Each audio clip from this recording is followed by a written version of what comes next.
kita mulai. Bismillah. Assalamualaikum warahmatullahi wabarakatuh.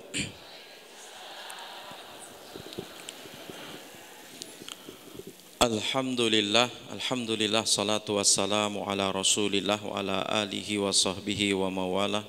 Qala Allahu ta'ala fil Qur'anil Karim, ya ayyuhalladzina amanu taqullaha haqqa tuqatih wa la tamutunna illa wa antum muslimun. Allahumma salli wa sallim wa barik ala nabiyyina Muhammadin wa ala alihi wa sahbihi wa man tabi'ahum bi ihsani ila yaumiddin, amma ba'du.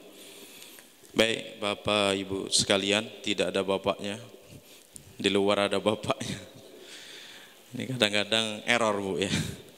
Baik umat fillah, puji syukur marilah kita panjatkan kepada Allah Subhanahu wa taala. Pada kesempatan pagi menjelang siang ini kita bisa kembali bermajelis ilmu dalam rangka berusaha ya, meraih sebuah kebaikan di sisi Allah Subhanahu wa taala. Karena Nabi sudah berpesan kepada kita, man yuridillahu bihi khairan yufaqihu fiddin.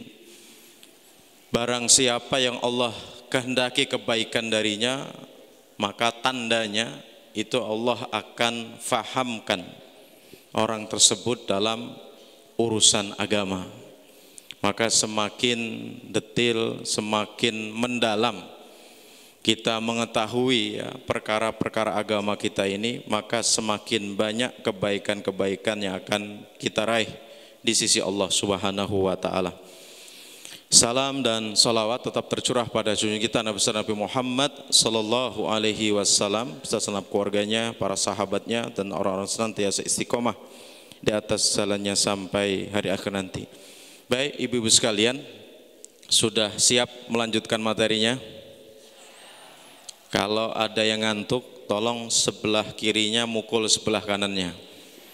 Untuk di majelis ini dihalalkan memukul ya, silahkan. Tapi kalau di sebelah kanannya ternyata sudah nenek-nenek tua begitu ya, ya mukulnya jangan keras-keras gitu ya, takutnya kaget nanti. Baik, pada pagi hari ini insyaallah kita akan membahas tentang awamilus sabri was sabat. Awamilus sabri was sabat ya, faktor pendorong atau faktor pendukung ya, kesabaran dan keteguhan ya dalam kita berdakwah. Karena kita mengkaji sirah nabawiyah, kita mengkaji bagaimana para sahabat radhiyallahu anhum, bagaimana Nabi itu bisa tegar, bisa teguh di atas jalan dakwah meskipun banyak sekali ancaman, rintangan, intimidasi dan sebagainya. Tapi mengapa mereka tetap teguh gitu ya?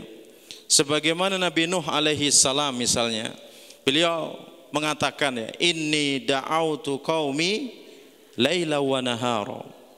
Saya itu mendakwahi kaumku itu siang dan malam. Tapi apa buahnya? Kaumnya itu malah semakin menjauh begitu ya. Bahkan kita bisa buka selama kurun waktu beliau berdakwah selama 950 tahun, pengikutnya cuma berapa? Belasan orang, coba. Artinya belum tentu setiap 60 tahun itu dapat satu pengikut. Coba gimana kira-kira Bu? Ibu-ibu ini seminggu aja bisa dapat 2, 3. Mungkin kalau yang bagus negosiasinya seminggu bisa dapat 10 gitu ya, kawan-kawan untuk diajak taklim begitu ya. Lah ini Nabi Nuh, sekapasitas Nabi Nuh itu beliau ya ternyata apa, kesulitan untuk mengajak saat itu. Nah tapi beliau tetap tegar, beliau tetap teguh dan sabar. Kurun waktu 950 tahun itu bukan kurun waktu yang sangat singkat, benar apa tidak? Ibu-ibu ngaji di Masjid Ad-Du'a ini berapa tahun barusan? Baru 4 tahun, belum ada apa-apanya. Kalau misalnya ibu itu diberi umur 950 tahun dan ngaji di Ad-Du'a ini bolak-balik, berapa kali ganti jilbab Bu? Berapa kali ganti jilbab? gitu ya. Berapa kali ganti gamis begitu ya.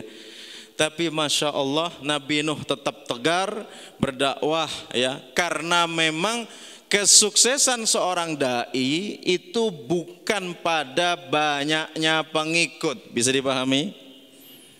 Kesuksesan kita dalam berdakwah itu bukan karena banyaknya ya mad'u, banyaknya orang-orang yang ikut bersama kita, bukan di situ letaknya.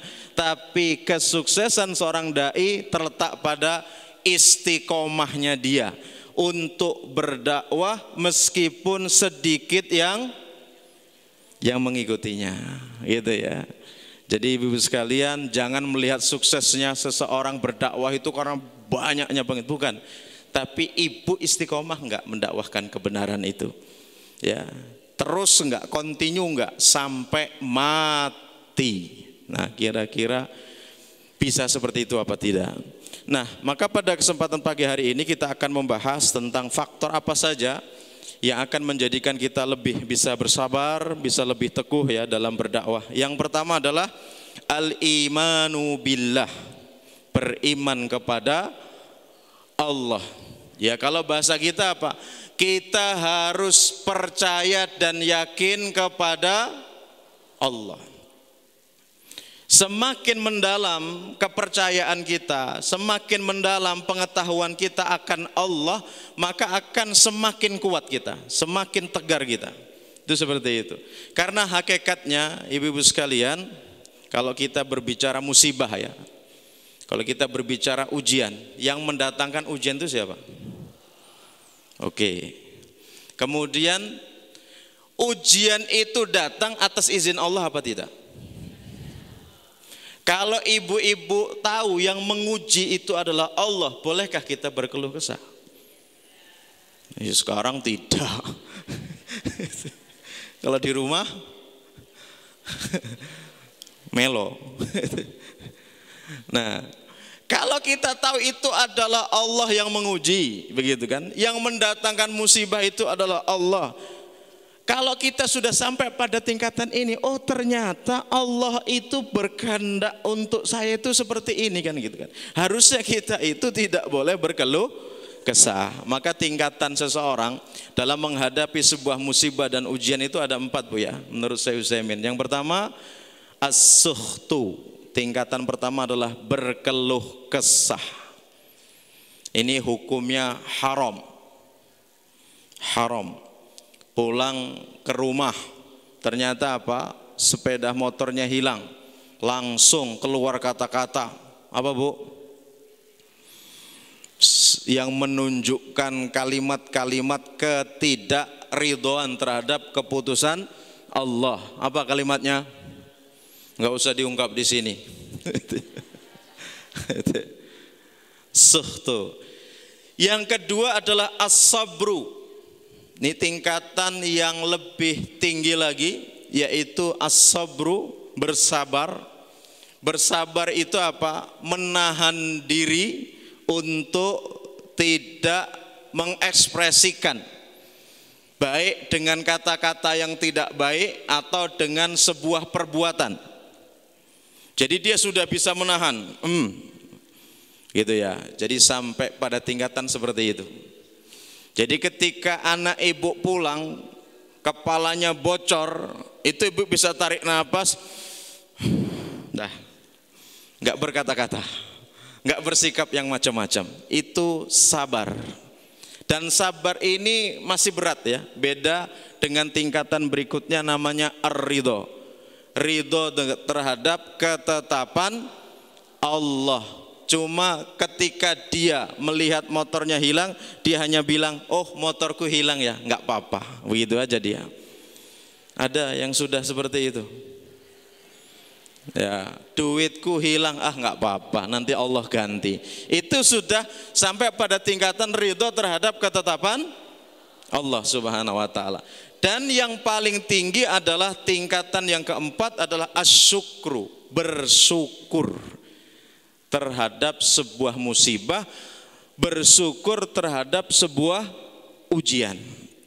Dan ini tingkatan yang paling tinggi, seperti ibu-ibu sekalian, misalnya sakit gigi, ucapannya alhamdulillah ya Allah. Gitu kan? Semoga sakit gigi ini bertahan sampai 1 bulan, begitu kan? Sudah ada yang bisa seperti itu? Nah, itu tingkatan yang paling tinggi. Ini tingkatannya waliullah, wali-walinya Allah Subhanahu wa taala. Sebagaimana Imam Ahmad itu, beliau ketika ditanya ma hukmut tadawi, bagaimana hukum berobat ketika sakit, beliau justru menjawab at-tadawi mubahun wa tarkuhu afdal. Berobat itu hukumnya boleh, tapi untuk tidak berobat itu lebih utama. Jadi beliau kalau sakit memilih untuk tidak diobati.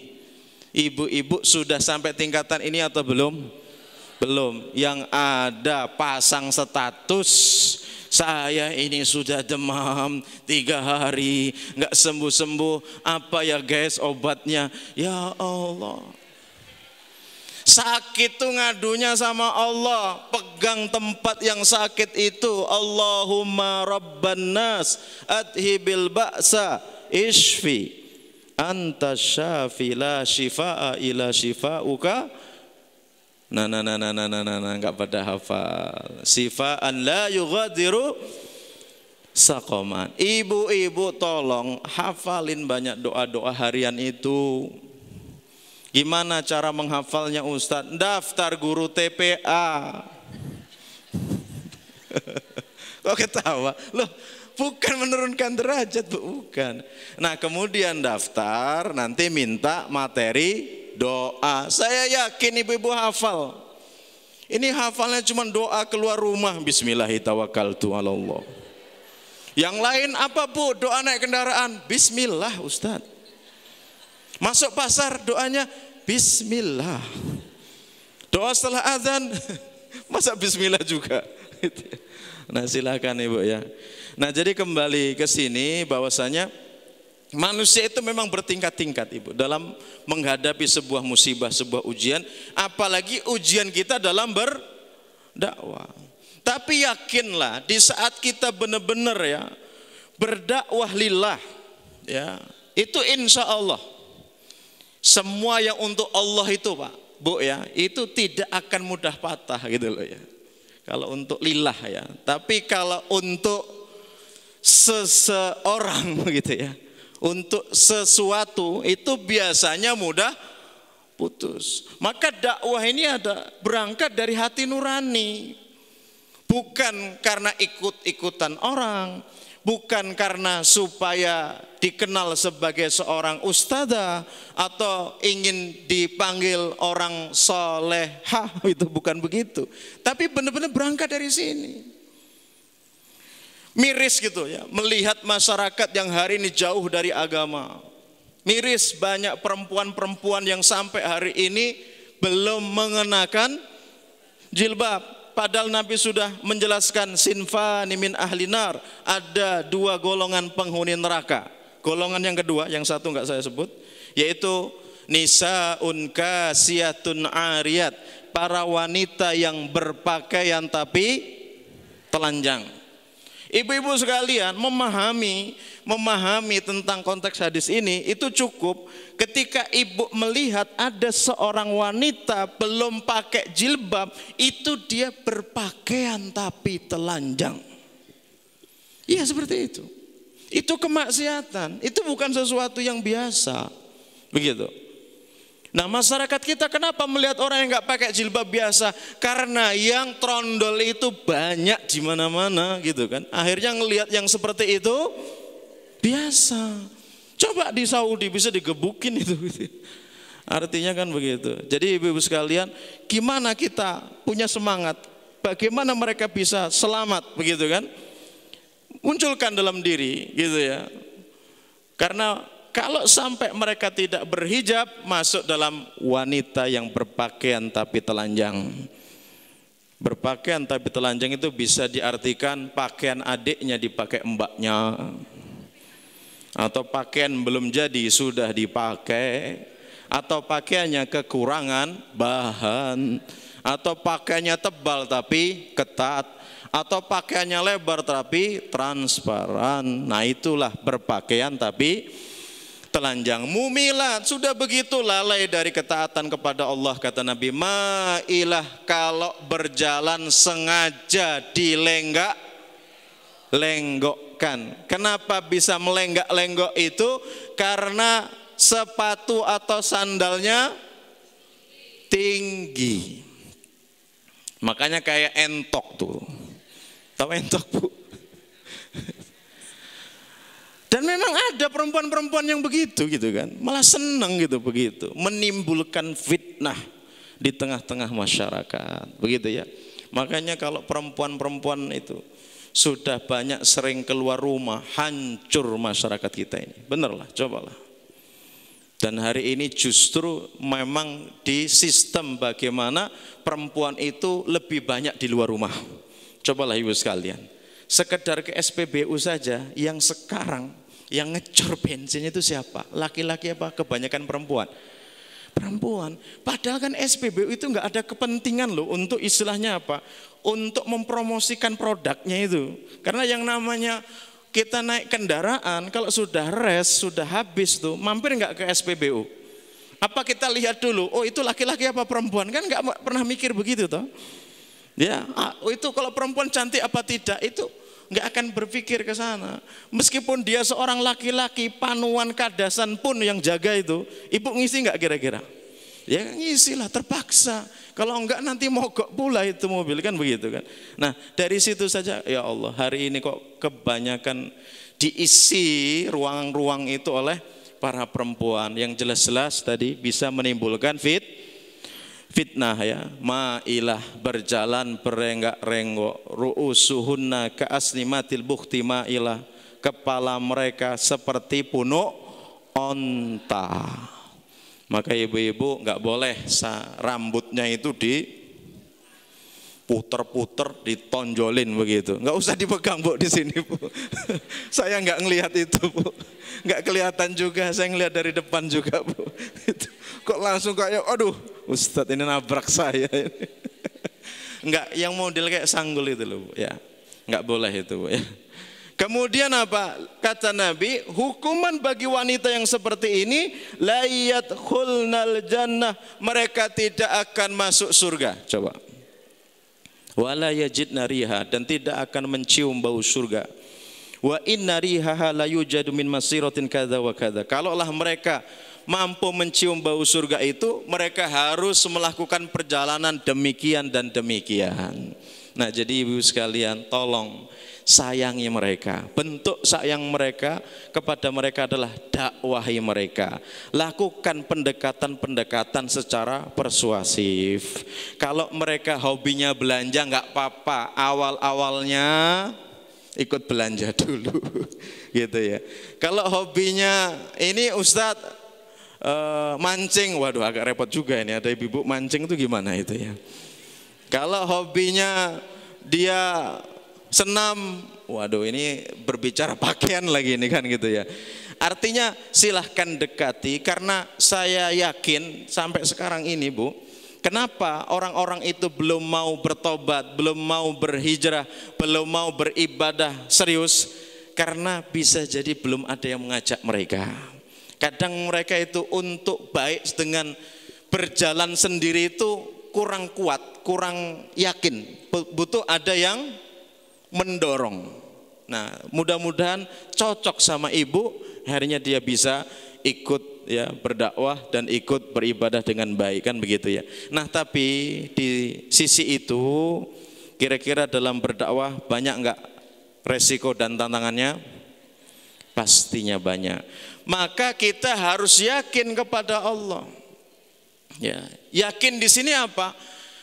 Bahwasanya apa? Hidayah itu di tangan Allah. Seberat apapun kita berdakwah, kita yakin kalau Allah menghendaki, tinggal kun fayakun.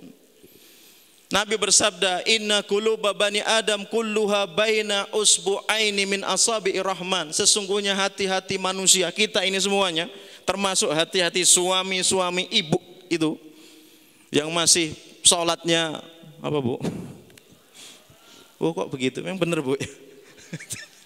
Yang masih bolong-bolong, yang masih berjabat tangan dengan selain mahram, hati-hati, semua manusia itu dalam genggaman Allah semuanya.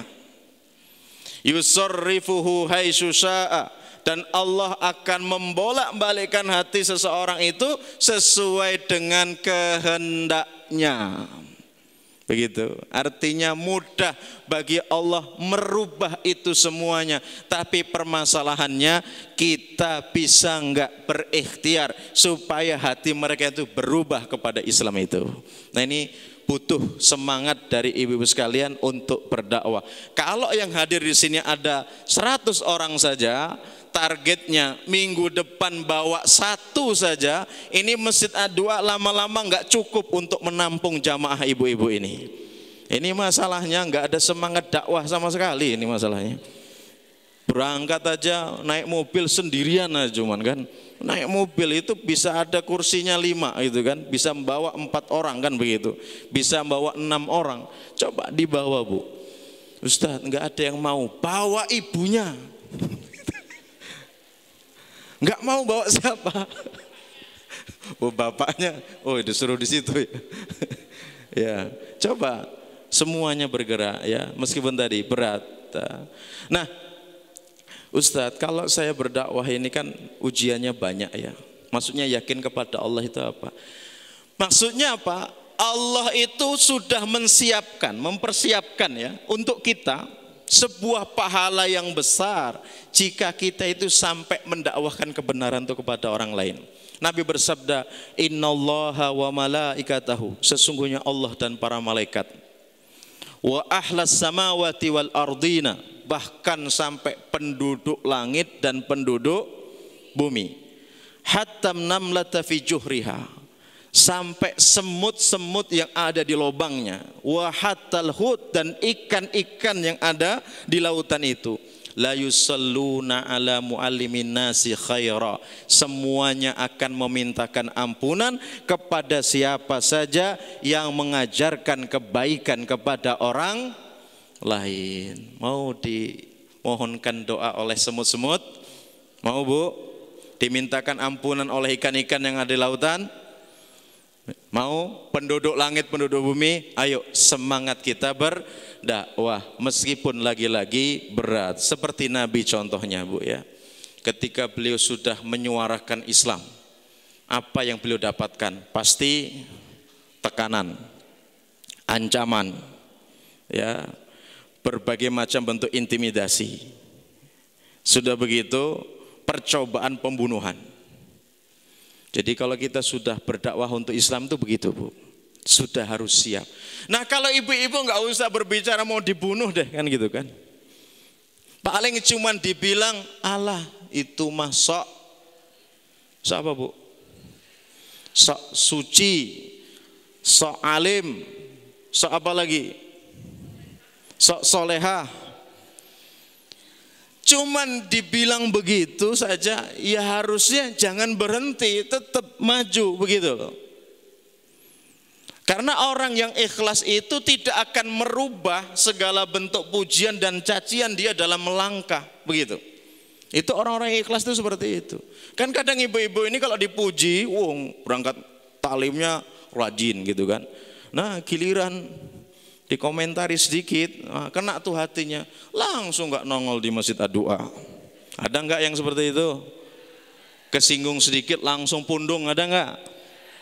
Orang untuk Allah, untuk Islam kok mudah tumbang, itu gimana coba? Nabi itu sampai di perang Badar Bu, saking saat itu apa jalan keluarnya ini? Jumlah pasukan cuma 313, harus melawan pasukan kafir Quraisy saat itu 1.300. Kira-kira dalam hitungan peperangan ini kira-kira yang menang siapa? Para sahabat 313, pasukan musuh 1.300. Untuk memenangkan berarti satu orang harus bisa mengalahkan berapa? minimal 4 gitu ya. Minimal 4 orang.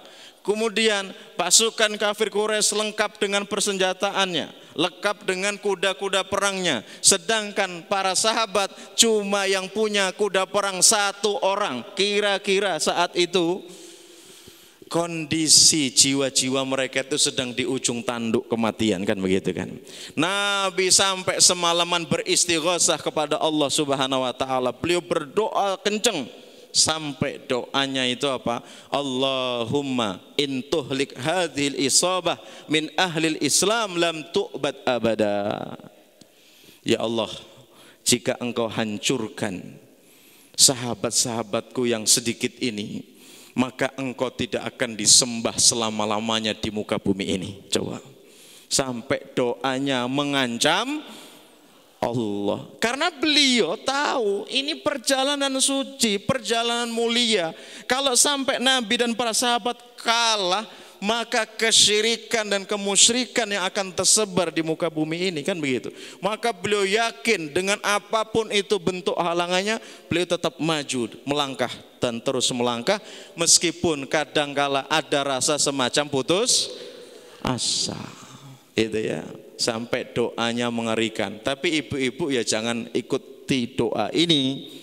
Ya Allah, jika ibuku tidak engkau kasih hidayah, la a'buduka abada. Saya enggak akan nyembah kamu selama-lamanya. Kata Allah, siapa kamu? Nah tadi kan Nabi, ini khusus untuk Nabi ya, doanya seperti itu. Jadi kita harus yakin kepada Allah. Ustadz, saya itu hidup sering kena musibah begini begitu, ujian dalam perjalanan ini banyak sekali. Ibu, di antara tanda Allah sayang sama kita itu apa? Kita akan ditimpakan musibah. Ya, man yuridillahu bihi khairan yusibu min. Barang siapa yang Allah kehendaki kebaikan darinya, maka Allah akan timpakan musibah baginya. Coba, sayangnya Allah kepada kita itu Allah turunkan musibah kepada kita. Karena seringnya dengan musibah orang itu ingat sama Allah, benar apa tidak? Coba kalau ibu-ibu lagi banyak duit, di rekeningnya ada 500 juta. Itu kadang-kadang apa? Lupa sama Allah dan lupa sama pengajian gitu kan. Punya gawe sendiri, tahu gawe sendiri? Kok ada yang batuk-batuk? Punya acara tersendiri, bukan mau pengajian, malah kemana-mana begitu kan. Dan itu kadang-kadang Allah ingin dengan musibah itu supaya si hamba ini kembali, kan begitu kan. Dan dalam hadis yang lain, idza aradallahu bi 'abdi khairan ajjalahul uqubah. Jika Allah menghendaki kebaikan dari hambanya, maka Allah akan segerakan ujian itu, musibah itu menimpa pada dirinya, disegerakan di dunia. Dengan disegerakan itu Bu, nanti hisab kita akan ringan di sisi Allah Subhanahu wa taala. Yang hari ini punya suami, Ustadz, suamiku sakit-sakitan, sudah berobat ke sana kemari enggak sembuh-sembuh, hari ini hanya bisa berbaring di atas kasur. Yakin Bu, Allah sedang menghendaki kebaikan untuk suami ibu. Allah ingin suami ibu meninggal tidak dalam keadaan membawa dosa. Itu Islam melihatnya seperti itu. Termasuk kita dianugerahi orang tua, ya Allah ya Rabb, berat betul ujian mereka Ustaz. Dan saya harus mengurusi mereka dari pagi sampai malam, malam sampai pagi lagi. Tapi ya Allah gimana ini, mereka ini enggak bisa apa-apa Ustaz. Dua-duanya dalam pemeliharaan aku semua. Bu, jangan lelah untuk mengurusi mereka. Karena yang masih punya orang tua, pintu surga itu masih terbuka untuk ibu-ibu sekalian. Begitu ya. Bahkan pintu surga birrul walidain itu pintunya paling tengah nanti untuk masuk ke dalam surga itu. Coba, sampai Nabi mengatakan celaka seseorang kalau masih punya orang tua atau salah satu dari keduanya kok tidak menjadikan sebab baginya masuk ke dalam surga. Yang enggak punya orang tua itu Pak, Bu ya, sudah kayak apa ya Allah? Enggak ada lagi orang tua. Enggak ada lagi kebaikan yang bisa dilakukan seorang anak kepada bapak ibunya. Kalau masih ada, sayangi betul mereka, gitu kan? Perhatikan mereka yang sakit-sakit, harus bersihkan tempat tidurnya, apalagi Ustaz dia buang hajatnya di tempat, lakukan dengan baik Bu. Insya Allah itu sebagai kafarah untuk dirinya orang tua dan sebagai pahala yang besar untuk kita. Bisa jadi orang tua kita itu masih ada tanggungan-tanggungan dosa yang memang Allah ingin bersihkan, sehingganya Allah turunkan tuh penyakit yang bermacam-macam itu. Itu tujuan Allah Subhanahu wa taala, sehingga nanti hisabnya di hadapan Allah menjadi ringan. Nah, pertanyaannya, mau disegerakan di dunia atau diakhirkan nanti di akhirat Bu? Enggak ada yang mau milih kan? Pengennya di dunia hidupnya sehat gitu ya, berkecukupan, nggak ada musibah, nggak ada penyakit yang berarti, tapi masuk surganya pengen cepat, itu nggak ada. Nggak ada Bu. Yang ada yang mau cepat masuk surga itu ujiannya harus banyak.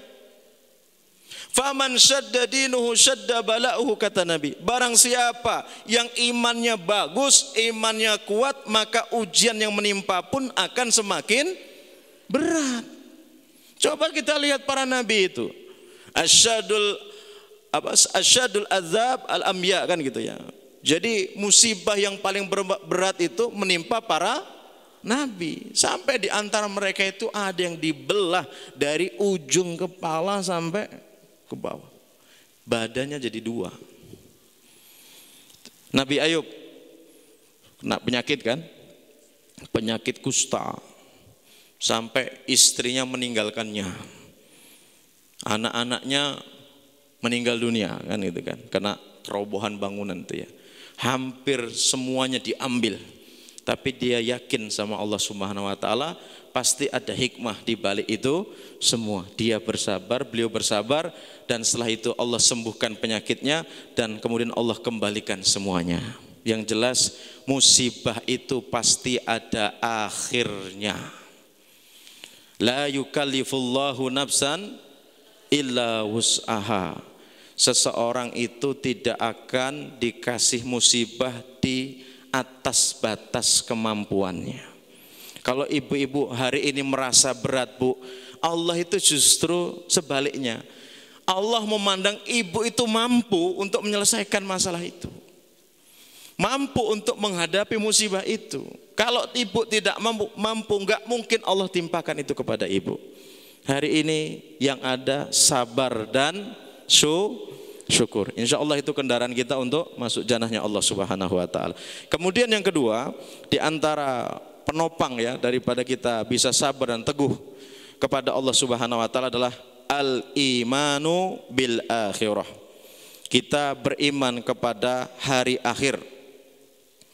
Bahwasanya semua kebaikan-kebaikan yang kita lakukan, usaha-usaha kita dalam berdakwah, itu semuanya nanti akan diberikan pahala yang besar di sisi Allah Subhanahu wa taala. Bahkan ibu-ibu juga harus paham, tugas Nabi dan Rasul itu apa Bu? Berdakwah. Nabi kita sebelum diutus di muka bumi ini, beliau diberikan dua pilihan. Apakah menjadi seorang raja di muka bumi ini, atau menjadi Rasulun mursal, seorang nabiun mursal, seorang nabi yang diutus di tengah-tengah umat untuk berdakwah. Nabi memilih yang mana? Yang berdakwah.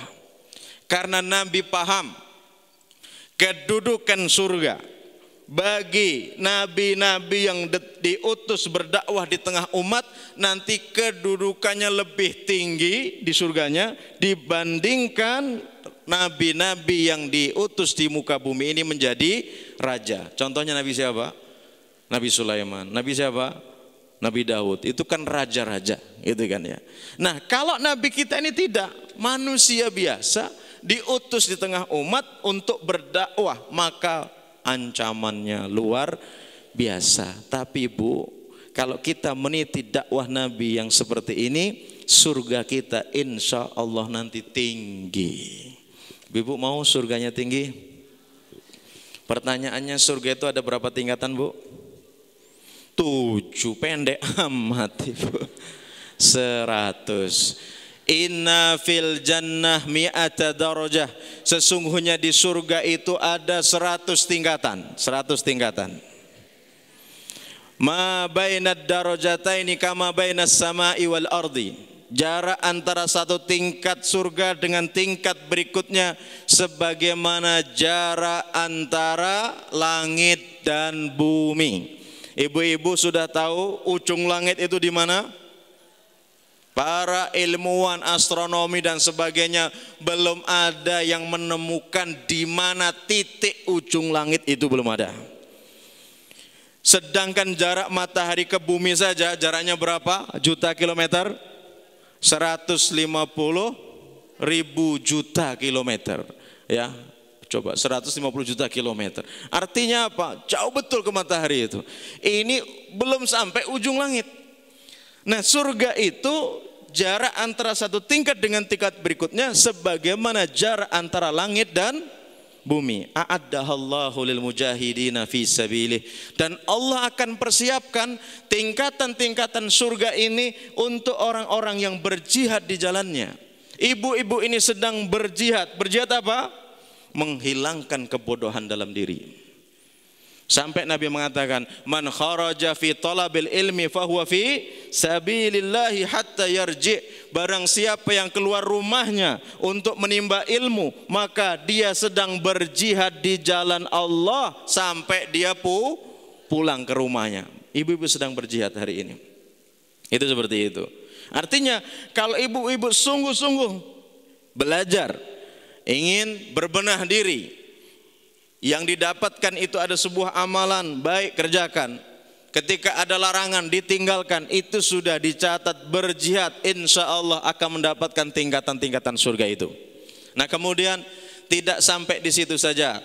Nabi berpesan kepada kita, faida sa'altumullah, kalau kalian minta kepada Allah, fasaluhul firdausa, mintalah surga firdaus. Kenapa harus minta surga firdaus? Fa innahu a'lal jannah, surga itu letaknya paling tinggi. Wa ausatuhu, surganya paling tengah. Wa fawqahu arsyur rahman, yang atapnya itu adalah ars Allah subhanahu wa ta'ala. Dan dari surga firdaus itu mengalir mata air ke surga-surga yang lainnya. Mungkin enggak kita bisa masuk ke surga firdaus? Bisa, Bu. Orang Nabi memberitahukan ini kok. Syaratnya satu, perbanyak sujud. Satu. Yang kedua, berjihad semaksimal mungkin di jalan Allah. Itu. Kalau kita sudah sampai di surga firdaus atau surga yang paling tinggi, Ibu pernah nggak membaca keutamaan seseorang yang surganya itu tinggi? Apa keutamaannya? Jadi begini, Bu, kalau kita masuk surga, nantinya akan kita ingat tuh 3 ya. Yang pertama siapa? Di mana orang tuaku ya Rob? Kalau ibu-ibu sayang sama orang tua, semangat ibadahnya. Ya. Kemudian kalau bisa tadi berjihad di jalan Allah dengan sungguh-sungguh. Kalau bisa lagi hafal Quran. Kalau bisa hafal Quran. Gitu ya. Kalau dia sudah masuk surga itu, dia akan ingat di mana orang tuaku ya Rob. Kemudian kedua, di mana pasanganku ya Rob? Siapa berarti? Suami. Suami juga diingat. Kemudian yang ketiga adalah di mana anak-anakku. Nah, kemudian disampaikan kepada seseorang ini, innahum lam yablughu darajataka. Sesungguhnya kedua orang tuamu, pasanganmu dan anak-anakmu itu belum sampai pada derajat surgamu ini. Nah, orang tadi, Pak, Bu ya, langsung dia berkata kepada Allah, ya Rob, qad amiltu li walahum. Ya Rob, saya selama ini di dunia beribadah untuk diriku dan saya niatkan juga untuk mereka, untuk orang tuaku, untuk suamiku dan juga untuk anak-anakku. Ya Rob, kumpulkan saya bersama mereka dalam satu surga ini. Kira-kira ibu-ibu sekalian, permohonan si hamba ini dikabulkan Allah apa tidak? Dalilnya dalam surat At-Tur ayat 21. Alhaqna bihim dzurriyyatam. Kami kumpulkan mereka dalam satu surga yang sama. Allahu Akbar. Syaratnya satu, Bu. Dari keluarga kita ini harus ada yang derajat surganya itu tinggi. Gimana caranya? Ustadz, kayaknya kalau suamiku nggak mungkin deh. Masih sering main gaple. Aduh, kacau deh. Sudah begitu Ustadz, hobinya mancing baik kan gitu kan. Wah udah, berarti suami udah tertutup, Bu. Berharap ditolong suami kayaknya kecil. Nah, yang paling memungkinkan siapa, Bu? Anak. Tapi anakku ini Ustadz 2 begajul semua, ini gimana? Waduh, sedih juga ini gimana. Makanya bukan kita pesan dari dulu, kalau punya anak itu harus, nah kan gak berani ngomong ibu-ibunya, harus banyak gitu loh. Susah amat jawabnya. Kalau punya anak 1 itu terlalu berspekulasi gitu loh. Artinya ya kalau baik gitu kan. Kalau nggak baik malah jadi preman kan repot kalau cuma 1. Tapi kalau anaknya 5 itu masih ada harapan-harapan gitu kan. 2-nya begajul, 3-nya masih ada harapan baik kan gitulah ya. Jadi yang kita tunggu-tunggu itu kalau sudah meninggal dunia itu diantaranya apa? Doa-doa anak-anak yang soleh. Nah makanya nggak tahu ya kenapa di Indonesia ini pada sukses KB-nya itu nggak tahu saya. Sampai kalau dicek ini, coba dicek. Yang anaknya 2 angkat tangan, coba Bu, angkat tangan Bu, yang anaknya 2 Bu. Kayaknya hampir mayoritas anaknya 2 itu. Mungkin yang kedua anaknya 3, yang selanjutnya anaknya 1, sisanya ada sih yang di atas 5, tapi paling 1-2 orang ibu-ibu saja kan. Tapi kebanyakan diantaranya itu. Padahal orang tua kita tuh dulu Bu ya, lulus SD saja ada yang tidak lulus SD. Tapi anaknya bisa sampai berapa Bu? Kemarin saya ketemu, saya diundang akikohan itu, adik beradik itu 12. Satu ibu itu. Dan Masya Allah ya, mereka kumpul itu rukun begitu ya. Dan enak itu kalau pas orang tuanya sakit itu ya. Jadi di rumah sakit itu waduh kayak sudah kayak apa Bu? Kayak pasar. 12 itu punya anak 5 semua tuh sudah. Nggak usah lagi sekolah ke pondok lain, cukup bangun pondok sendiri cukup itu udah. Jadi murid-muridnya sendiri itu ya. Jadi ibu-ibu sekalian, usahakan betul ya dari keluarga kita ada yang sampai pada tingkatan-tingkatan surga yang tinggi itu. Dan yang paling memungkinkan adalah apa? Dengan ada di antara keluarga kita itu yang menghafal Al-Quran. Karena nanti kita itu diperintahkan untuk membaca ulang Al-Quran kita nanti pada hari kiamat. Akan diperintahkan kepada kita, Iqra, baca, warqa. Nah kalau kita bisa membaca, derajat kita naik. Bisa membaca lagi terus naik. Padahal Al-Quran sudah tidak kita bawa, nggak ada Al-Quran. Tapi kita disuruh membaca ulang nanti. Iqra warqa, bacalah, naik derajat kamu. Warattil, dan bacalah dengan tartil. Kama kunta turattilu fid dunya, sebagaimana kamu membacanya dengan tartil di dunia. Fa inna manzilataka inda akhiri ayatin taqra'uha, karena derajat kamu nanti di surga itu terpaut dari bacaan Quran kamu yang terakhir yang kamu baca pada hari kiamat itu. Artinya apa? Semakin kita bisa membaca dan membaca pada hari kiamat itu, maka semakin tinggi derajat kita nanti di sisi Allah Subhanahu wa taala. Maka yang punya semangat menghafal Al-Qur'an, coba dihafal Al-Qur'annya itu. Terutama harus hafal surat Al-Muluk. Sudah hafal Bu? Surat Al-Muluk itu hanya 30 ayat. Kalau 1 hari 1 ayat berarti sebulan kelar itu. Selesai. Siap Bu, 1 hari 1 ayat? Kalau ngapal lagu, 1 lagu setengah menit hafal. Ini giliran Quran itu pada bermasalah semua ini. Ya silahkan, karena Nabi sampai mengatakan ya, barang siapa yang membaca surat Al-Mulk setiap malam, maka dia akan aman dari siksa kubur. Karena surat Al-Mulk adalah al-mani'ah, yang mencegah, al-mani'ah min azabil qabri, yang akan mencegah seseorang dari siksa kubur.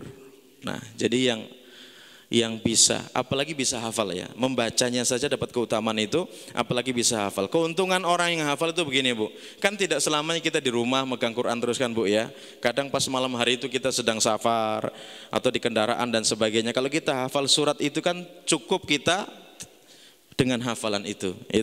Jadi harus kembali kepada tadi, yakin akan balasan yang ada di akhirat. Maka dengan itu semua mudah-mudahan memotivasi kita semuanya. Nabi kita mendapatkan kedudukan yang tinggi di sisi Allah Subhanahu wa taala karena berdakwah. Bahkan Nabi kita dengan dakwah itu menjadi orang yang pertama kali menginjakkan kaki ke surga. Beliau bersabda, ana sayyidu waladi bani adam yaumal qiyamah wala fahr. Saya, kata Nabi, sayyid, pemimpin. Saya adalah orang pertama dari anak keturunan Adam yang masuk ke dalam surga. Semua nabi ada di belakangku. Coba bayangkan. Beliaulah yang pertama kali diizinkan membuka pintu surga itu. Artinya apa Ibu sekalian? Ini jalan yang mulia gitu loh. Jalan yang suci, jalan para nabi dan rasul. Kalau kita hari ini nggak proaktif berdakwah, masyarakat kita itu nggak akan berubah-berubah dan tidak akan mungkin keberkahan dan kemakmuran Allah turunkan di muka bumi ini. Makanya ibu harus aktif. Gimana tuh? Bisa berubah. Pak, paling tidak di kampung itu sudah yang keluar dari rumahnya itu jilbaber itu Bu. Indah nggak Bu kalau satu kampung itu perempuannya itu keluar rumah pakai jilbab semua? Indah nggak kira-kira Bu? Masya Allah. Sekarang kalau keluar dari masjid Ad-Du'a pakai jilbab, iya di halaman masjidnya toh. Tapi kalau sudah keluar ke jalan ke sana, apalagi mampir di mall, udah bukan ibunya loh Bu yang dilihatnya Bu. Ibu ini sudah berprasangka sama ustadz ini. Bukan, maksudnya melihat pakaian-pakaian wanita itu sudah tidak lagi ya, sudah enggak karuan kan begitu Bu ya. Jadi ini banyak. Nah, itu silahkan untuk keluarganya dimulai. Dan yang terakhir di sini kita ingin sampaikan sebelum tanya jawab. Ini sebagaimana yang Allah firmankan, ini mudah-mudahan memotivasi ya kita semuanya untuk tetap bisa ya berdakwah, karena jannah tidak bisa digapai dengan kita bersantai-santai. Am hasibatum an tadkhulul jannah walamma ya'tikum masalul ladzina khala min qablikum. Apakah kalian mengira akan masuk surga begitu saja, sedangkan kalian belum diuji, ditimpakan musibah sebagaimana orang-orang sebelum kalian. Masathumul ba'sa, mereka ditimpa malapetaka, wadh-dharra, dan kesengsaraan, wazulzilu, dan goncangan-goncangan hidup mereka. Hatta yaqula rasul walladzina amanu ma'ahu, sampai rasulnya saat itu dan orang-orang beriman yang berada di saat itu mengucapkan kalimat mata nasrullah, kapan datangnya pertolongan Allah. Jadi ibu-ibu sekalian, konsekuensi dalam berdakwah itu berat, dan tapi perlu diingat ya, ujian dan cobaan itulah yang justru nanti akan menjadikan wasilah kita untuk dimasukkan ke dalam surga ya. Sudah kebayang Bu surga itu bagaimana Bu? Sudah kebayang belum? Kalau neraka sudah kebayang belum? Panas pokoknya ya. Kalau surga indah gitu kan. Orang yang paling susah di muka bumi ini, hidupnya paling banyak mungkin dia dapat musibah, dia sering sakit-sakitan, miskin pula begitu ya. Itu kalau nanti sudah dimasukkan ke dalam surga, kemudian sesaat saja diangkat setelah itu, kemudian ditanya, apakah kamu pernah merasakan susahnya hidup di dunia? Dijawab, tidak. Artinya apa, Bu? Di dunia ini nggak usah dipikirkan yang susah-susah itu. Nanti akan lupa kalau kita sudah melihat surga. Maka pesan Allah, wala tahinu fi ibtigha'il qaum. Kalian jangan merasa lelah, jangan merasa capek dalam berjuang, dalam kita beribadah. Kalau dalam ayat ini apa? Dalam kalian mengejar musuh, dalam kamu berperang. In takunu ta'lamuna fa innahum ya'lamuna kama ta'lamun. Kalau kalian capek hari ini beribadah, berjihad di jalan Allah ini, orang-orang kafir pun juga capek. Mereka juga kecapean mereka itu. Tapi bedanya apa? Wa tarjuna minallahi ma la yarjun. Tapi bedanya kalian punya harapan nanti di akhirat. Apa itu, Bu? Surga. Sedangkan mereka orang-orang kafir itu enggak dapat surga. Hari ini ibu-ibu sekalian misalnya, Ustaz saya banyak yang konsultasi ke saya, Ustaz saya sekarang ya Allah, semuanya kayaknya dibebankan kepada saya. Suami enggak bertanggung jawab, begitu kan? Anak-anak enggak dididiknya, sayalah yang mendidiknya, sayalah yang mencari maisha, sayalah yang harus menghidupi ini itu dan sebagainya. Hancur hati ini dan badan ini Ustaz kayaknya gitu kan. Tapi saya sampaikan, Bu, ini ujian dari Allah, gitu kan. Tugas kita adalah apa? Bersabar dan terus melangkah di atas keimanan. Jangan sampai dengan musibah-musibah ini menjadikan kita apa? Futur. Karena memang hidup adalah apa? Seni dalam menghadapi ujian. Kita bagaimana punya seni, seberat apapun kita punya seni. Gimana tetap dalam keimanan, seberat apapun itu ujian. Jangan berhenti melangkah. Ya, tetap berjuang, tetap berjuang. Dan jangan sampai cari tambang. Tahu tambang, Bu? Jangan cari tali digantung di pohon, bunuh diri, jangan. Apalagi minum cari baygon kemudian ditenggak, bunuh diri. Saya enggak kuat lagi Ustadz, ngek mati. Astagfirullah. Jangan, Bu. Karena apa? Balasan orang yang bunuh diri, ini saya sampaikan nih, ibu-ibu yang sudah merapat mendekat ke baygon-baygon itu ya. Buat nyamuk ya. Masa diminum sih, Bu? Gitu ya.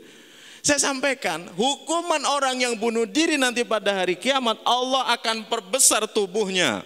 Kalau dia bunuh dirinya dengan menjatuhkan diri dari tempat ketinggian, maka di akhirat pun dia akan dibawa ke tempat yang tinggi, kemudian dijatuhkan berkali-kali. Jatuh, belum sampai mati, sudah dikembalikan lagi, dibawa ke tempat tinggi lagi, dijatuhkan berulang-ulang.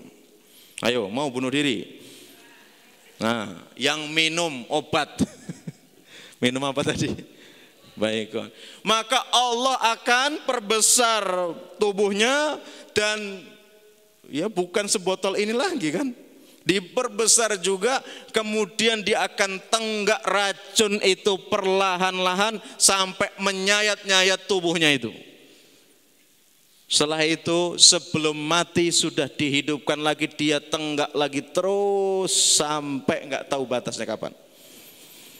Maka jangan sampai berputus asa dari rahmat Allah. Semuanya pasti ada akhirnya dan semuanya pasti ada hikmahnya. Capek-capek enggak apa-apa, yang penting nanti Allah masukkan kita ke dalam surga. Jangan berputus asa, karena kalau sampai kita berhenti melangkah, berputus asa sampai bunuh diri, sudah masuknya kita jelas kemana, Bu? Ke neraka jahanam. Mungkin 2 poin ini, sebenarnya banyak, tapi yang saya ringkas cuma 2 itu yang menurut saya penting. Mudah-mudahan bisa memberikan motivasi untuk kita sabar dan teguh ya untuk hidup di jalan Allah ini. Masih ada waktu, silahkan ibu-ibu sekalian kalau ada yang mau ditanyakan. Ya Ustadz, ya. Ini ada pertanyaan dari ummahat kita, ya. Mungkin saya wakilin. Ya, silakan, Bu. Jadi ada ummahat kita ini diuji dengan hartanya, ya. Boleh dibilang habis-habisan ya Ustadz, ya. Tapi habisnya itu bukan karena ibunya, tapi mungkin musibah anaknya ya Ustadz. Jadi beliau ini punya uang, mungkin nggak banyak. Beliau ini berencana ingin menginfakkan uang yang dia punya untuk bersedekah. Yang ditanyakan bagaimana ya Ustadz, ini dia masih punya hutang, tapi dia masih mau berinfak. Tapi kan memang uangnya itu uang ibunya, tapi yang menghabiskan itu kan yang punya hutang tuh boleh dibilangin anaknya. Jadi kalau misalnya beliau berinfak itu seperti apa Ustadz? Karena kan beliau juga masih punya hutang gitu. Itu Ustadz. Bismillah, salatu wassalamu rasulillah. Jadi ibu-ibu sekalian, hutang ini adalah tanggungan yang sampai Nabi mengatakan setiap jiwa yang meninggal dunia itu nanti tertahan dengan hutang-hutangnya. Makanya tidak boleh kita meremehkan urusan hutang ini. Sampai Nabi bersabda, mutlul ghaniyi zulmun, penundaan pembayaran hutang dari orang yang mampu itu adalah sebuah kezaliman. Jadi kalau mampu, sebenarnya kita sudah membayar hutang itu sudah mampu, tapi kita pending terus, padahal kita mampu, maka itu adalah sebuah kezaliman. Nah pertanyaannya, bagaimana kalau kita mau berinfak sedangkan kita masih punya hutang? Begitulah ya intinya. Jadi ibu-ibu sekalian, hutang ini kan ada macamnya ya. Ada hutang yang memang sudah jatuh tempo. Nah kalau hutang yang sudah jatuh tempo, dahulukan pembayaran hutang, kan begitu kan. Tapi kalau hutang-hutang yang memang berkala pembayarannya, kan ada ibu yang mungkin kredit apa begitu ya. Nah itu kan berkala. Oke, sambil ibu mengkredit bisa tetap berinfak. Maksudnya infak di sini ibu-ibu sekalian jangan dipahami infak 100 juta ya maksudnya ya. Infak di sini kan diperintahkan Nabi itu untuk meruntini infak setiap waktu subuh. Karena setiap waktu subuh itu turun 2 malaikat. Satu membawa doa kebaikan, satu membawa doa keburukan. Yang membawa doa kebaikan bagaimana? Allahumma a'ti munfikon khalafa. Ya Allah, berikanlah orang yang berinfak itu gantinya. Kemudian yang satunya, ini ngeri nih. Allahumma a'ti mumsikan talafa. Ya Allah, berikanlah orang yang bakhil itu sebuah kebinasaan. Jadi ibu-ibu dianjurkan kalau bisa subuh. Nah tidak harus 10 juta bu. Punyanya 2.000, 2.000. Enggak punya 2.000 yang bunyi kelinting itu. Itu seperti itu. Nah kalau ditanya mana yang didahulukan antara infak dengan hutang, ya hutang duluan. Karena itu berkaitan dengan hak seseorang yang harus kita segera penuhi. Karena bisa jadi yang menghutangkan kepada kita itu bisa jadi malah lebih butuh daripada kita sebenarnya. Tapi kadang-kadang dia memberikan pinjaman itu merasa karena enggak enak dan sebagainya. Jadi begitu ya Bu. Silahkan yang lain, Fadl. Umat ada yang lain mau tanya? Oh ya. Ya sebelah sini, Fadl. Oh ada di belakang.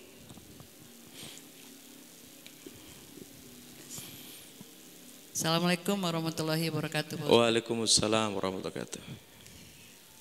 Ada 2 pertanyaan ya Pak Ustadz. Ya. Yang pertama mengenai masalah jilbab tadi. Ya. Itu sering saya dengar katanya kalau sudah menopause itu tidak wajib lagi memakai jilbab. Bagaimana itu? Baik. Siap. Terus yang kedua, bagaimana kalau masalah menggadai Pak Ustadz? Pegadai. Menggadaikan sawah gitu ya. Menggadaikan sawah, yang menggadaikan itu sudah meninggal. Terus hasilnya itu bertahun-tahun diambil sama yang pegang gadai itu, diambil semua. Nah, terus dihitung gadainya itu dengan emas. Jadi semakin hari kan harganya semakin mahal. Benar. Sementara yang hidup tidak sanggup untuk menebusnya itu. Bagaimana tuh Pak Ustadz? Yang menggadaikan orangnya sudah meninggal gitu. Baik. Terima kasih Pak Ustadz. Assalamualaikum warahmatullahi wabarakatuh. Waalaikumsalam warahmatullahi wabarakatuh. Jadi ibu sekalian, siapa yang sudah menopause? Jadi ibu sekalian, memang ada ya perbedaan pendapat dalam hal ini. Cuman maksud kita bukan mengambil pendapat yang mengatakan kalau seorang wanita itu kalau dilihat sudah tidak menarik, bukan monoposnya sebenarnya, tidak menarik, maka boleh baginya untuk mengenakan jilbab. Itu memang ada yang mengatakan begitu, tapi ini pendapatnya lemah, gitu ya. Pendapat yang rojih ya tidak ada gitu loh pembolehan bagi seorang wanita di umur berapapun untuk menanggalkan jilbab. Karena apa? Ini kita berbicara kasus-kasus di masyarakat gitu kan. Kalau tadi kan bahasanya menarik dan tidak menarik kan gitu kan. Ini ilahnya gitu kan. Kalau kita pakai pendapat ini saja ternyata tidak sedikit nenek-nenek yang menarik gitu loh. Lo buktinya, lo ada datanya kan, buktinya apa? Ada anak lulus SMA menikahi nenek-nenek. Berarti apa? Nenek-nenek itu punya pesona tersendiri loh kan gitu loh. Ya gitu. Jangan ibu-ibu jangan ibu kira gitu kan. Ibu-ibu tuh nggak ada yang nggak mungkin ada yang tertarik sama saya. Itu belum tentu Bu. Belum tentu. Karena orang itu punya kecenderungan masing-masing laki-laki itu. Nggak tahu makanya. Ibu-ibu sekalian, mau gadis, mau bokde, mau nenek, kalau bisa keluar rumah jangan pakai parfum. Apalagi pas sholat pakai parfum yang harganya satu botol kecil 25 juta. Itu pas bapak-bapaknya Allahu Akbar. Siapa itu ya?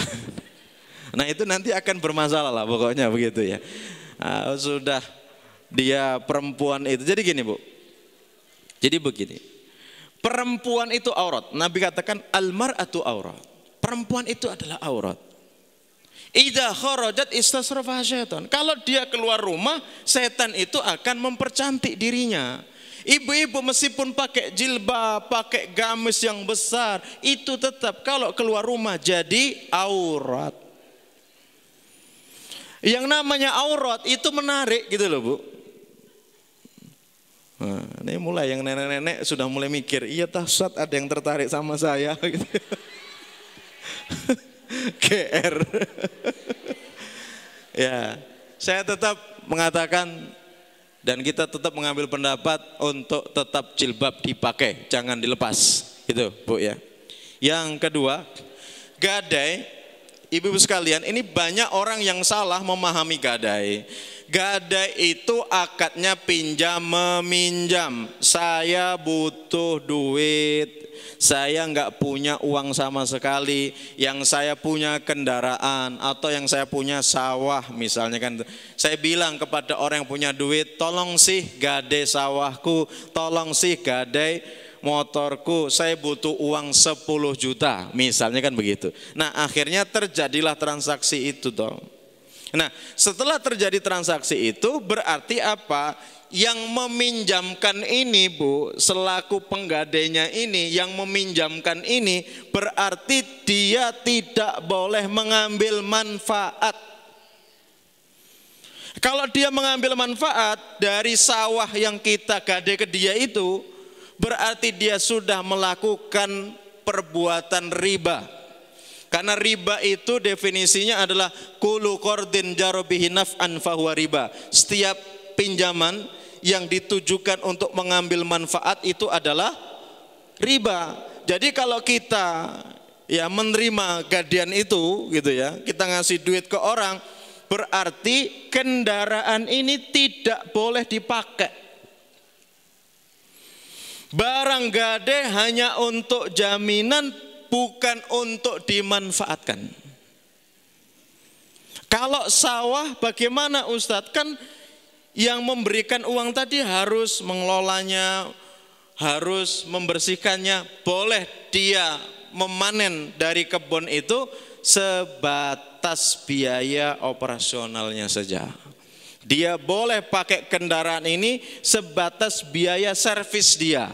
Kalau servisnya 1 bulan itu 60.000, kalau naik apa itu Gojek apa itu sampai 30.000 sudah harus balik diparkirkan di garasinya. Jadi tidak boleh dia memanfaatkan apalagi dipakai sampai hancur sebelum uang itu Bali, itu nggak boleh. Ya. Terus pegadaian yang ada saat ini bagaimana? Ya silahkan ditinjau. Jadi begini, dulu munculnya gadai itu gimana sih? Orang safar ke negeri, orang gitu ya, ke negeri luar begitu ya. Kehabisan duit, cash. Tapi dia punya emas atau punya jam tangan misalnya gitu. Mahal gitu jam tangannya itu. Dia bilang ke penduduk setempat, saya kehabisan bekal, saya nggak ada duit lagi. Tapi saya punya barang berharga ini, silahkan dicek ini harganya berapa di sini. Oh dicek sama dia ditaksir, oh ini 20 juta. Berarti apa? Kita bisa menggadaikan barang itu. Dan kita bisa meminjam uang orang itu di bawah nilai itu kan. Misalnya kalau 20 juta berarti bisa berapa Bu? 15 juta. Nah disepakati, nah kamu nanti mau mengembalikan duit saya kapan? Setahun. Nah, kata si pemilik jam tadi setahun. Ya sudah. Kalau misalnya kamu nggak kembali setahun bagaimana? Nah ini Bu solusinya Bu. Kalau misalnya nggak bisa kembali dalam waktu setahun itu bagaimana? Silahkan dijual jam saya itu, ambil uangmu dan sisanya nanti kabari ke aku kalau memang saya ditakdirkan bisa ketemu denganmu. Kalau memang setelah sekian waktu nggak ketemu saya, sudah sisanya itu kamu infakkan saja. Itu seperti itu.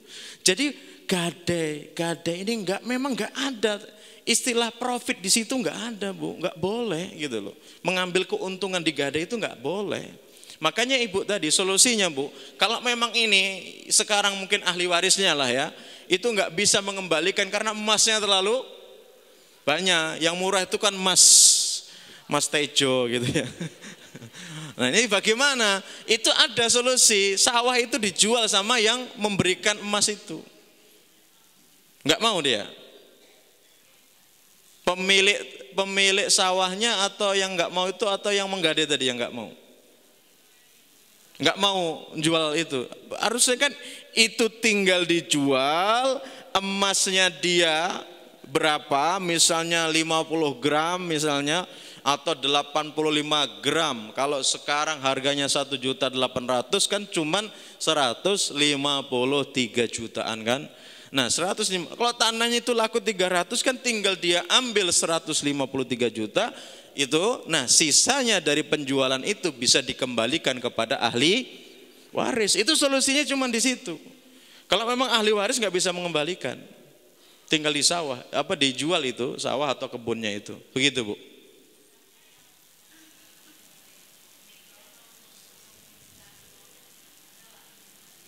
Ya.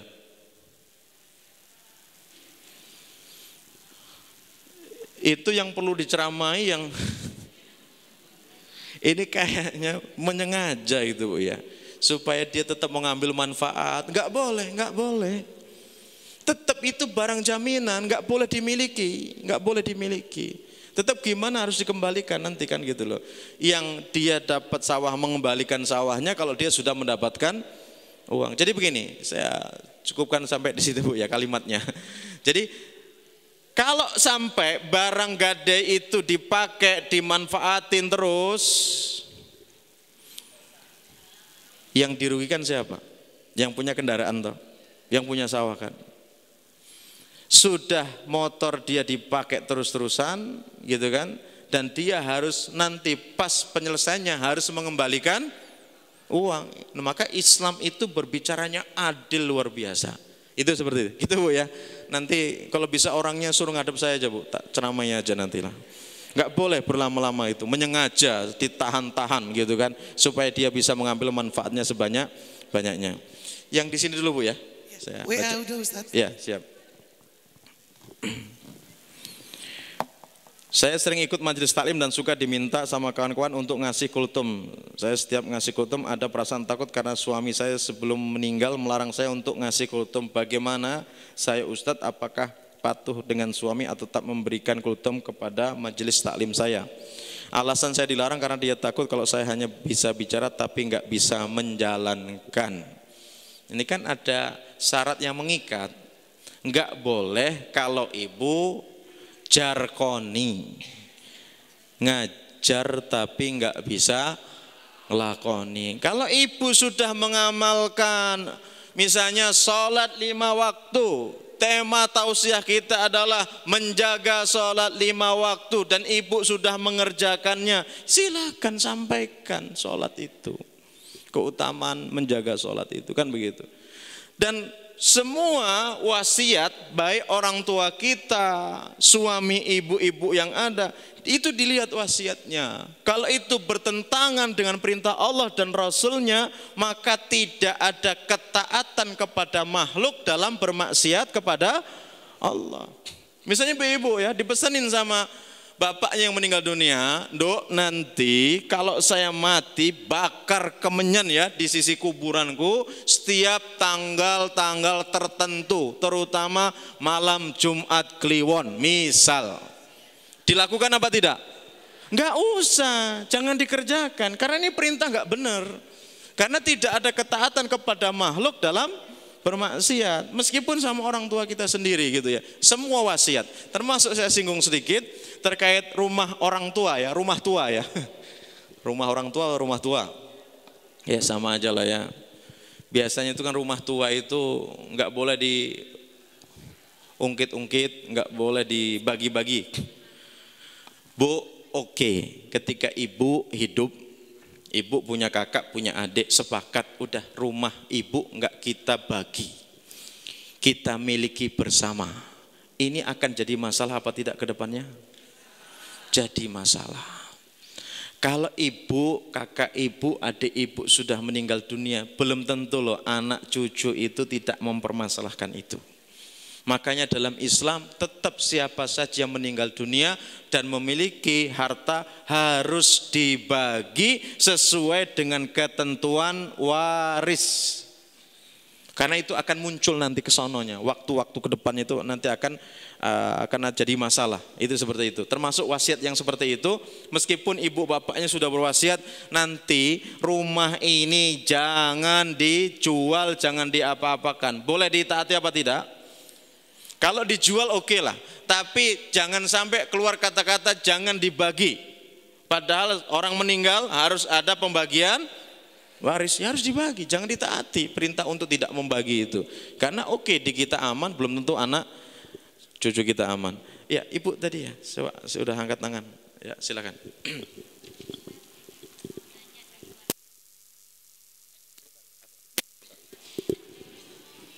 Ya digeser.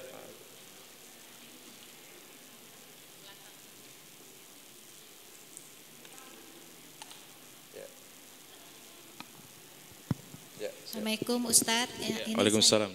Saya mau nanya di luar tema. Ya. Gimana kalau misalnya seorang anak itu dia merawat orang tuanya yang laki-laki, ayahnya misalnya. Ya. Nah kebetulan anak itu anak perempuan yang merawat ayahnya. Tapi ketika ayahnya itu sudah tidak bisa apa-apa, misalnya hanya berbaring di tempat tidur, apakah si anak perempuan ini boleh Ustadz misalnya memandikan kah atau mencebokinnya atau gimana? Gitu Ustadz, karena kalau yang setahu saya pernah saya baca-baca sepertinya kalau anak perempuan terhadap orang tua laki-laki itu tidak boleh memperlihatkan auratnya Ustadz. Mohon penjelasannya Ustadz. Assalamualaikum warahmatullahi wabarakatuh. Ada suaminya Bu, maksudnya anak kandung dari bapak itu ada, maksudnya suaminya? Ada Ustadz. Tapi segala sesuatu sekarang istrinya semua yang... Iya Ustadz, mengingat suaminya itu bekerjanya jauh Ustadz gitu. Anak laki yang lain tidak ada? Anak laki-laki ada Ustadz. Tapi enggak di situ mungkin ya? Iya Ustadz, sekolah di luar juga Ustadz. Baik, nah ini masalah ya Bu ya. Jadi kalau bapak kandung kita, misalnya ibu punya bapak sakit nggak bisa apa-apa di tempat tidur ya. Kalau memang tidak ada yang lain, ini nanti statusnya darurat ya, karena memang juga nggak bisa dipikul oleh yang lain juga gitu kan, nggak bisa, karena belum tentu mau, orang anak sendiri saja belum tentu mau, apalagi orang lain ya. Maka dalam hal ini tetap prinsipnya sebagaimana kalau terpaksa ya, seorang perempuan memandikan jenazah bapaknya misalnya, terpaksa ini kan, meskipun secara hukum itu kan nggak boleh ya, seorang perempuan memandikan laki-laki itu kan nggak boleh. Artinya apa? Di dalam proses memandikan jenazah itu ya, di dalam dia membersihkan dan sebagainya tidak boleh langsung. Artinya apa? Harus ada penutupnya, begitu ya. Kemudian jangan pakai tangan, tidak pakai kaos tangan, begitu. Ini kalau kondisinya sudah darurat, ya maksudnya tidak memungkinkan ada anak laki yang lain yang mengurusi dirinya. Itu kondisinya sudah sangat darurat. Itu namanya darurat. Kalau dalam Islam adalah ad-daruratu tubihul mahdurat. Sesuatu yang mendesak, darurat itu membolehkan sesuatu yang diharamkan Allah. Secara hukum haram, nggak boleh. Ya, meskipun itu bapak kandungnya sendiri. Tapi ketika tidak ada yang lain, maka batas-batasnya tadi, kalau toh mandi tetap harus dia pakai baju, kita gosok dari luar, begitu. Ketika buang hajat membersihkannya ya jangan langsung. Ya seperti kalau perawat lah Bu ya. Kalau perawat-perawat di luar negeri itu kan bukan ngurusi orang sakit kebanyakan, malah ngurusi orang tua-tua, lansia, karena anaknya ya bukannya nggak berbakti, tapi kebanyakan kalau di luar negeri itu sama orang tua acuh begitu ya. Jadi kebanyakan yang di Jepang di mana-mana itu ngurusi orang tua. Jadi seperti itu. Ya silakan Ibu. Assalamualaikum warahmatullahi wabarakatuh. Waalaikumsalam. Ini Ustadz saya mau menanyakan ya, maaf ibu-ibu ya, di luar tema. Ini untuk saya lah, maaf lah. Saya ini kan suami saya itu meninggal 10 tahun yang lalu. Ya. Terus saya ini kan punya gaji suami nih. Ya. Terus berapa tahun lalu saya tuh nikah. Tapi saya tuh nikah sendiri. Ya. 2 tahun. Terus pertama berdosakah saya makan uang suami saya. Yang kedua setelah itu saya nikah lagi. Saya tinggal gitu aja Ustadz. Saya hanya minta talak melalui Japri WA. Bagaimana? Yang nikah siri tadi? Ya, terus saya cuman tolong talak saya, begitu saja. Maaf ibu-ibu agak nyimpang. Terima kasih, maaf. Enggak, sebelumnya Bu, Ibu punya anak dari suami yang pertama? Ada, udah beres, ada Ustadz, 4 udah beres Oke, semua. baik, Ya. baik, bismillah. Saya ingin mendudukkan secara pembagian atau secara hukum di dalam Islam, bagaimana jika seorang suami atau sebaliknya seorang istri meninggal dunia. Jadi Ibu sekalian, di dalam Islam itu ketika ada kematian, itu sudah harus ada pembagian waris. Itu ya. Misalnya Ibu punya suami meninggal dunia, itu langsung harta suami itu langsung dipisah. Langsung dipisah. Apa yang menjadi harta suami? Misalnya mobil, memang dia punya dia, misal itu ya. Atau termasuk tadi gajinya suami itu milik dia. Milik dia. Nah maka nanti dihitung, ditotal semua dari kendaraan ini dan sebagainya. Nah kemudian langsung ya diterapkan pembagian waris. Nah Islam menetapkan seperti itu. Nah yang masih beranggapan harta suami adalah hartaku, itu nggak boleh, nggak benar itu Bu ya. Nah ya kan, nggak cocok kan? Ya memang nggak cocok. Tapi Ibu belum tahu penjelasannya kan, gitu kan? Jadi kenapa kok langsung seperti itu? Karena Islam berbicara untuk kemaslahatan yang lebih. Nah, kemaslahatannya apa? Islam mengedepankan perhatian ke anak. Gitu ya. Maka setelah suami itu meninggal dunia, langsung dibuka hartanya berapa. Nanti kalau masih ada ibu atau bapak dapat jatah berapa? 1/6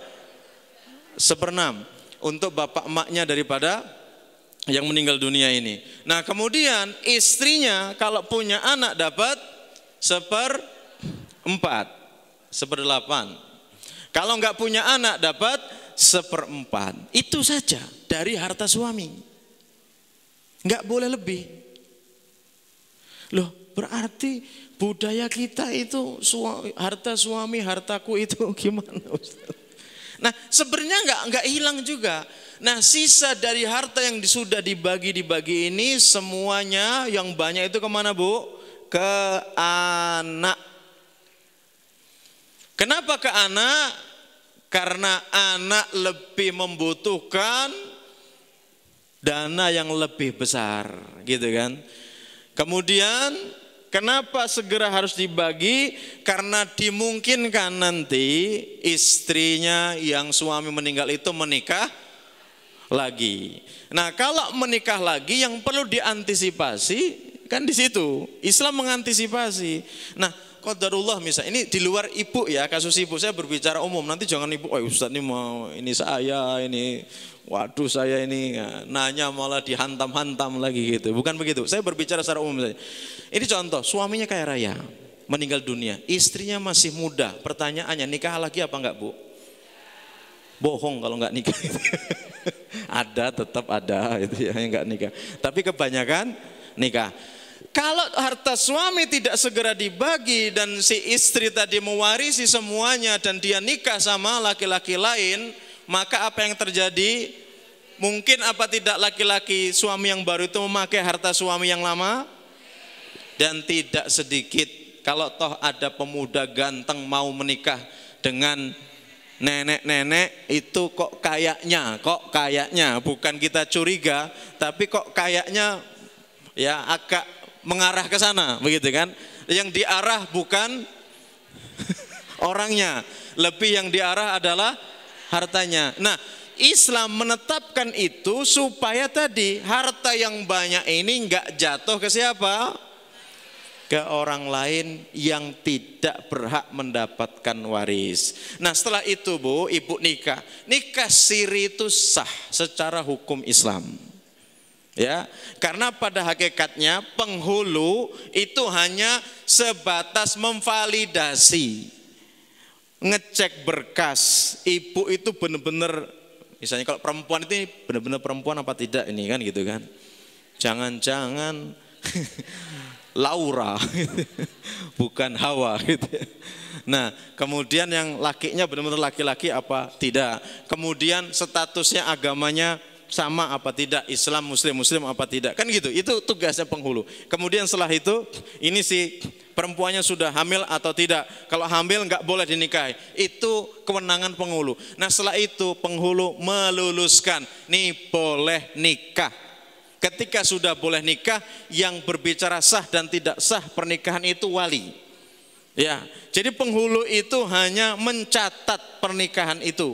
Sedangkan yang mengatakan sah dan tidaknya itu adalah wali nikahnya itu. Maka rukun nikah cuma berapa, Bu? Wali. Yang kedua 2 orang saksi. Kemudian ada akad. Kemudian ada mahar. Udah, itu sudah selesai. Nah, ibu tadi yang saya mau tanya adalah, setelah ibu sudah cerai saya, Bu ya, bahasa cerai saya tadi, kira-kira suaminya benar mencerai enggak, Bu? Enggak, ketika ibu bilang cerai saya, ya sudah cerai saya, terus suami itu mencerai ibu apa tidak? Dengan kalimat, dengan kata-kata? Karena ini saya WA terus saya hapus gitu. Waduh. Ibu pasti yakin dapat kata-kata cerai itu belum? Nah, itu.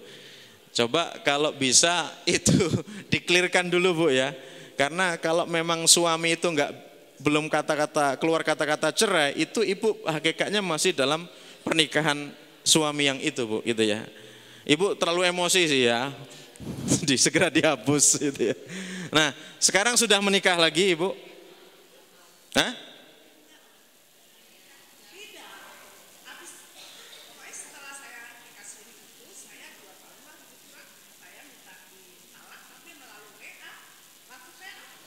Ya. Oke. Pertanyaannya, saya bersalah apa tidak, Bu ya? Ya.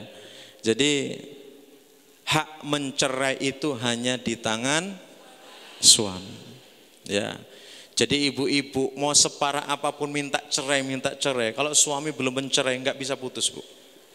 Kecuali ibu memang dizolimi, dibuat menderita, ibu boleh nanti mengadakan namanya khulu. Khulu itu apa? Menggugat cerai. Menggugat cerai itu apa? Melayangkan surat ke pengadilan, kemudian pengadilan merespon, nanti akan memanggil ibu dan memanggil suami. Dan dari pihak pengadilan nanti akan bertanya, benar enggak kamu seperti ini kepada istrimu? Jika benar, kenapa kamu lakukan seperti ini? Jika itu terbukti, maka pihak pengadilan nanti akan melayangkan gugatan cerai. Gugatan cerai itu sama saja pengadilan itu memaksa si suami itu untuk mengatakan kamu cerai saya cerai. Intinya seperti itu. Karena kalau tidak lewat pengadilan, si suami tidak akan menceraikannya. Nah, tapi kalau gugatan cerai itu ada konsekuensinya, Bu. Di antaranya apa? Mahar yang pernah diberikan suami harus dikembalikan. Itu kalau gugatan cerai. Nah, nanti ibu ditelisik saja, kira-kira kalau dia sudah mengucapkan kalimat cerai ya sudah selesai, Bu, sebenarnya, Bu. Tapi kalau dia tidak mau menceraikan ibu, nah ini susahnya kalau nikah siri. Mau kemana gitu ya. Itu seperti itu. Mudah-mudahan bermanfaat ya. Saya tambahkan satu hal terkait itu ya, Ibu tadi. Ini terutama yang ngangkat anak ya, yang ngangkat anak. Ini coba tolong dinasehati kalau punya keluarga yang ngangkat anak dan sebagainya. Dari awal, Bu, kalau mau mengangkat anak itu punya resiko, Bu. Kecuali kalau dia anak cewek, kalau dia anak perempuan, kalau bisa dia keponakan suami kalau mau ngangkat anak. Kalau dia laki, bagaimana dia keponakan istri? Itu insya Allah aman. Ketika gede pun dia mahram, begitu ya. Tapi kalau orang lain itu aduh masalah. Ketika anak laki gede, apalagi sudah balik sama ibu, itu bukan mahram. Nggak boleh satu ruangan berdua. Apalagi dibonceng sama anak angkat, nggak boleh. Itu seperti itu. Nah, kemudian yang lebih bermasalah lagi ya di masyarakat kita itu sering ketika dia punya anak angkat itu, karena dia tidak punya anak, nanti seluruh hartanya itu dikasihkan ke siapa? Ke anak angkat. Ini ternyata nggak dibenarkan di dalam Islam ya, nggak diperbolehkan yang seperti itu. Jadi anak angkat itu tidak mendapatkan warisan, dia hanya mendapatkan wasiat wajibah, dan itu pun tidak boleh melebihi sepertiga dari harta orang tua angkatnya. Nah, sisa hartanya nanti kemana? Diberikan kepada ibu bapaknya. Kalau ibu bapaknya tidak ada, diberikan kepada saudara-saudari kandungnya. Kenapa kembalinya ke ibu? Kenapa kembalinya ke saudara-saudari? Karena merekalah yang punya kontribusi besar kepada kita. Kadang ya si kakak itu rela nggak sekolah, nggak kuliah gara-gara kerja supaya kita bisa sekolah. Kan ada yang sampai seperti itu. Artinya ketika kita punya harta dan kita nggak punya anak, nah kita harus serahkan kepada siapa? Kepada mereka-mereka itu. Dan yang di sini yang satu lagi yang di WA ini terkait kalau berangkat kajian Ustadz tapi nge-Grab, berangkat kajian naik Gojek, sedangkan nggak ada Gojek perempuan gitu. Meskipun ada, setahu saya OJSA atau apa itu kan ada ya. Silahkan itu kalau bisa yang punya akses itu bisa di-share lah ya, supaya ibu-ibu itu jangan dibonceng lah sama laki-laki begitu. Kalau terpaksa ibu harus make gitu fasilitas itu ya, kalau bisa jangan yang motor lah ya, yang mobil itu pun juga nggak aman juga gitu ya, karena itu masuk dalam bagian khalwat, kecuali ibu tidak sendiri. Oke, berdua, bertiga. Tapi kalau sendiri sama dia, nah itu repot. Ya, yang namanya setan itu pinter nyari celah. Dilihat dari belakang kok ganteng amat. Nah ini kan, ini kadang-kadang ini lama-lama minta kenalan, nama, nomor HP. Nanti kalau saya butuh kira-kira bisa nggak ya? Nah ini udah masuk ke sana-sana. Dan Islam mengantisipasi hal-hal yang seperti itu. Jadi usahakan kalau motor jangan, kalau mobil darurat lah ya. Kalau mobil darurat, dan sebisa mungkin memang perempuan kalau pergi kemana-mana jangan sendiri. Allah alam bisa. Mungkin demikian, karena waktu sudah habis, langsung kita tutup Umi. Ya, baik ibu sekalian, mari kita tutup kajian pada siang hari ini dan mengucap hamdalah dan doa kafaratul majlis. Alhamdulillahirabbil alamin.